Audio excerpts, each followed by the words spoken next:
Hi, I'm delighted to spend just a few minutes with you discussing one of my most favorite topics, volunteering your professional services. There's several ways to do that.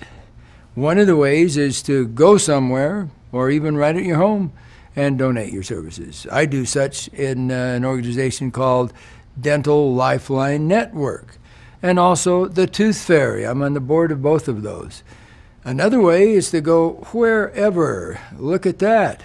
Tonga, in a church, where we've set up dental operating units on tables, and the kids come in from everywhere. That's one of the most caries-ridden areas on the earth. Does it have to be afar? No. This one's in the USA. Look at that kid, recently married. He is a mess. Watch this. Wow. That's enough caries for 10 people. And look at that arch form. Hideous. No money. Everything you're going to watch in these next few minutes, I have volunteered and done it free of charge. Now, what do we have to do to that kid? Do you have any question? Rip those teeth. But I want you to look at how he looks when we finished. And I want you to look at a before and after. How do you think he felt? Do I even have to say it? Obviously, it's a change in his whole personality, ability to get a job, ability to act like a normal human being. The only payment for things like this is, I'll say it, tears. And usually that occurs when we finish these cases. Now I've taken some other dentists with me, and we're in Lima, Peru, talking to a huge group of dentists in that country. Do they need help? Are you kidding? It's biblical. If we teach them how to do something, is it better than me doing some clinical for them? Yes and no. You have to figure that out for yourself. Beijing, China. I could not believe how eager these young Chinese dental and medical students were to hear. We had a huge group of them, all volunteer. And what about that? Samoa. Wow. Is there dental decay there? Again, we're in a civic building, setting up in a situation where it's not normal. But on the other hand, does it work? I've done volunteer dentistry in everything from synagogues to Catholic churches to bars. You wouldn't even believe it. You can do it almost anywhere. Now here I'm in a formal company, CAMPINAS, Brazil, and I'm talking to their scientific team, again, free of charge. Does that help them? Yes. They get a knowledge of American dentistry and they're able to carry on. What about that? Bangkok. And I took some other dentists with me. We all talked. We educated them on American dentistry and how to do it and why to do it. And they do it themselves then. And we involve ourselves with the local community leaders. There we are with some civic leaders, the representatives from the local supply companies, and you get right into the environment where you can help most. Look at this poor dude. Why did he grow all that hair? Well, you'll see in a minute. Educated man. But he's down and out. Divorced, out of a job. Look at his eyes. We did this donation through Dental Lifeline Network, in which you have a social worker evaluate the people before I even see them. And I know they're not a flake. They're just a person who has had a terrible psychological beating.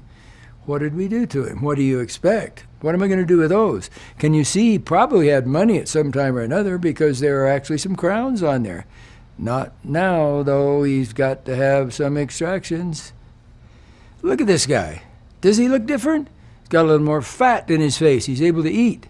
How do you think he feels about himself? Unbelievably better. He can now get a job. He can now feel like a normal human being. And how do you feel? I don't know that we've ever done one of these kind of patients without shedding tears. May I suggest to you that you get involved with volunteerism. Dr. Don Selazny has asked me to share these few thoughts with you. I can't think of a better thing for you and for me to share than our professional services. Nobody else does this. You do. I do, as far as donating those services. We're blessed greatly in dentistry. This man is a typical example of it. He's not blessed. He's had trouble. Please get involved and volunteer your services. Thank you for taking this minute with me.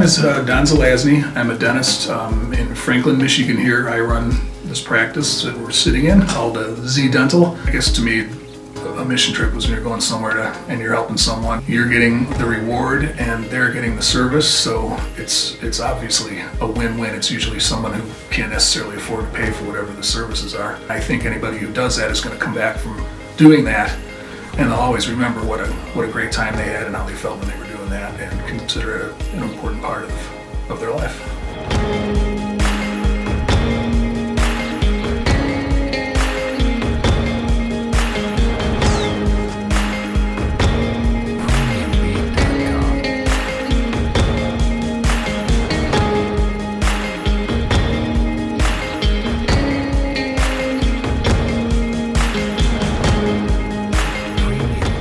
Smile just transcends language, culture, anything, and people understand a smile. The kids are always happy to smile for a picture. It's nice to be able to restore that and see them smile at the end, because that is one universal thing that we all understand. You don't have to speak the language to understand a smile.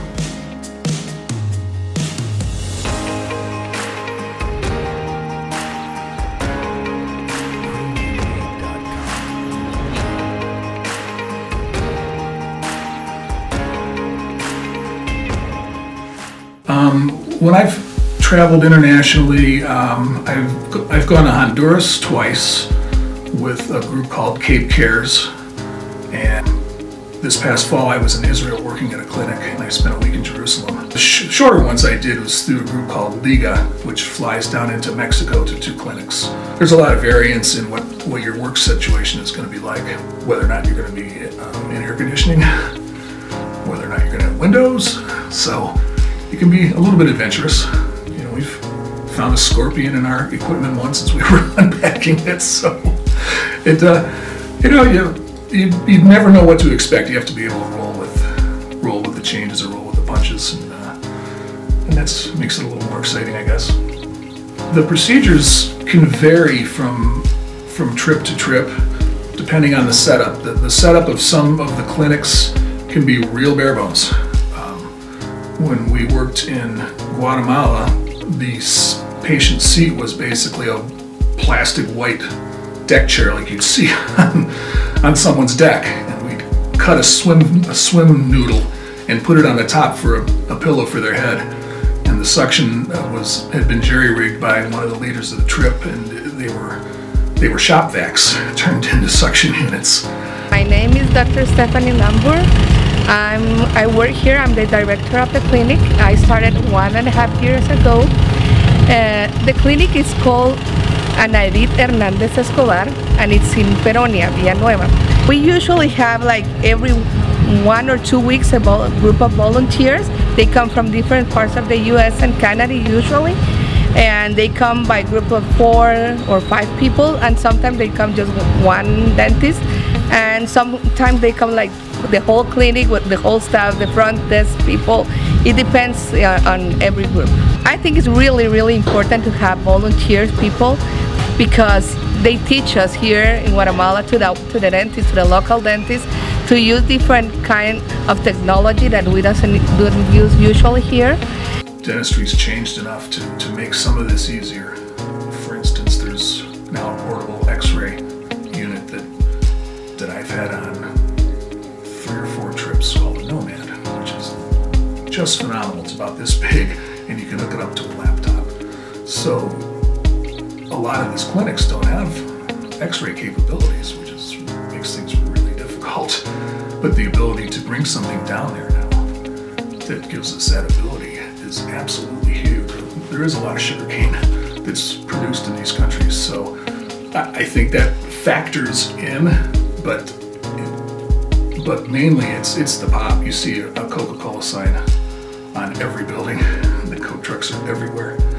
Fanta, whatever, and you see even the little kids will carry a little bag that has like a sugar water in it with a straw, and they'll suck that and hold that. And so with CDK and these front teeth in so many people that even young teens that really they need their front teeth taken out, and in some cases we try as hard as we can to try to save those because it's a young person. And to be with without their front teeth is pretty tragic. Number one thing is the BK. It started to change. The clinic started 3 years, almost 4 years ago. When it started, they started to just pull out teeth because most of the people just came for that. But that is part of the mission of Open Wide, to change that part, to be sometimes the preventive part of dentistry. So now we are trying to just do fillings. Of course we do extraction, but it's less, and every day is less. That's our mission, to just go to the part of the preventive odontology. No too much clinic like this one. I think this is the only one in the whole Central America with this technology, so the people cannot afford, so they just wait until it hurts. Can come here to Guatemala. This is an amazing experience for the volunteers and for the local people. I think that we as a dentist and we choose this career because we like to help people. And here, this is the perfect place for me, where we can help people, because we are doing dentistry, that is what we love, and helping people that cannot afford and cannot pay for great dentist work. The rewards that I get out of doing this, I've always liked to travel. I've always liked to travel internationally, so I guess there's a little bit of a selfish aspect to it, and that I get to go to other countries. And I've found the people that I've been with on these trips, almost everyone has just been someone that I would like to hang out with back home. They're just some of the neatest people I've ever met. And so there's a lot of camaraderie with it. You know, after a week, you feel like you really know this person. That's on the personal side. Clinic-wise, and what you're giving back to the people, you know, a lot of these people don't have a provider, whether it be dentistry or in medicine. I mean, often we're it. And so you get a lot of personal satisfaction in just helping these people. They're always very appreciative. We had a fellow we saw in Mexico recently that came back the next day and gave my assistant and I a big bag of oranges from where he lives. So they really do appreciate the help, and that really makes you feel good. It's nice. I haven't had a single rejection from an insurance company for anything that I've done. People aren't complaining about a bill. You basically get to go and do what you were trained to do, and that's fun and it's rewarding. Another way to give back, if you want to do some clinical charity dentistry, is look for opportunities locally. And you know, I work at a clinic called the Gary Bernstein Clinic that's in Pontiac, and I just researched and found what clinics were around. There's a couple other ones I know in the Detroit area that are volunteer ones, and they're always looking for dental volunteers. My background, I started volunteering in 2005 when the clinic had first started opening, because Dr. Bernstein actually was volunteering at a shelter starting in 1997. And when he passed away in 2003, the family decided to keep his work alive by doing this in his honor. So in 2005, they started it up, and about 2009, I came on as part-time, and by 2011, they had taken over as executive director. So that's my role there now. We never have enough volunteers. We would like to have a key anchor doctor or dentist for particular days. For example, I have a doctor who has come in several years now, every second Thursday night to run that clinic. So we can work around that and let students come in and get experience, and everyone works under his oversight during that clinic day. And we have several doctors that do that, but we could always do more. We like volunteer doctors to come from their practices, so we have the evening hours or Saturday for that, and then we have a lot of retired doctors who like to come in. And those are easy because the state will give them a volunteer license so that they're able to practice and continue to practice. They can pick their hours. We have several older people that do that. They're excellent doctors and they love keeping their hands busy and keeping involved. I guess what happens most when people come in, the doctors, what we hear most from them is how much they enjoy it, how much they realize their perceptions are wrong, because when they think free clinic, they don't recognize it's their neighbors. It's the people you see at the grocery store. It's everyone around, and they are so appreciative. And the doctors leave feeling like they've really accomplished and given something back. And then we hope to have, with new continuing education opportunities, to be able to let people get community education experience and do something productive and feel good about it too, and to help out the community at large. I think doing this gets a little bit addictive once you've done it once. You start thinking, okay, where can I go next? And it's something that you really look forward to.